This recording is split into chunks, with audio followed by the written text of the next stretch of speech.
শুভ Rathyatra, happy Rathyatra. প্রত্যেক বছরের মতো এই বছরও মেয়ের জন্য রথ বানিয়েছি, নিজের হাতে তৈরি করেছি। আগের বারও করেছি, তার আগের বারও করেছি, পরপর কয়েক বছর ধরে করছি নিজের হাতে তৈরি। কারণ মেয়ে বলেছে, বাবা আমার ফার্স্ট প্রাইজ লাগবে, যেভাবেই হোক রথ বানাতে হবে।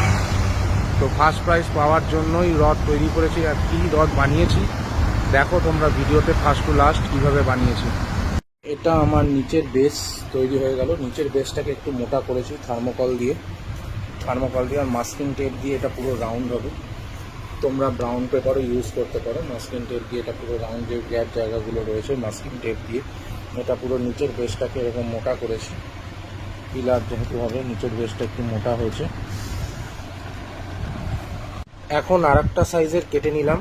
আগের যে বেস তৈরি করেছিলাম ওর থেকে 1 ইঞ্চি ছোট, 1 ইঞ্চি ছোট মাপের দুটো এরকমভাবে কেটে নিলাম। দুটো সাইজ এভাবে কেটে নিলাম। আর তার মাঝখানে থার্মোকল, কারণ মাঝখানে দুটোর মাঝখানে থার্মোকলটাকে দেবো যাতে ওটা বেসটা মোটা হয়। তো এইটা এখন থার্মোকলটা কাটিং করছি। এই যে থার্মোকলটাকে এইভাবে কেটে নিয়েছি, পুরো থার্মোকলটাকে। এই যে এবার 3টে পার্ট, এবার এইভাবে করে থার্মোকলটাকে আটকাবো যাতে আমার নিচে বেসটা মোটা হবে। এরকম 4টে বেস বানিয়ে নিয়েছিলাম। এই যে এই দুটো তো তোমাদেরকে আগেই দেখিয়েছি, এই দুটো বেস ছিল। এটা হচ্ছে নিচে থাকবে গ্রাউন্ডে, তার ওপরে এইটা থাকবে, তার ওপরে এটা থাকবে।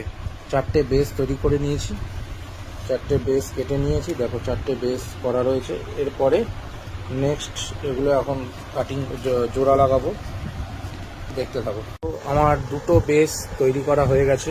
আগেটাও এটা তৈরি করেছিলাম আর এটাও আমি তৈরি হয়ে গেছে, পুরো বসিয়ে দিয়েছি। এটাকেও সেট করে দিয়েছি। এরপরে এর ওপর দিয়ে এখন বসবে পিলার, এর ওপর দিয়ে এখন পিলার বসবে। এই সেটটা পুরো ঠিক এরকমভাবে হয়েছে।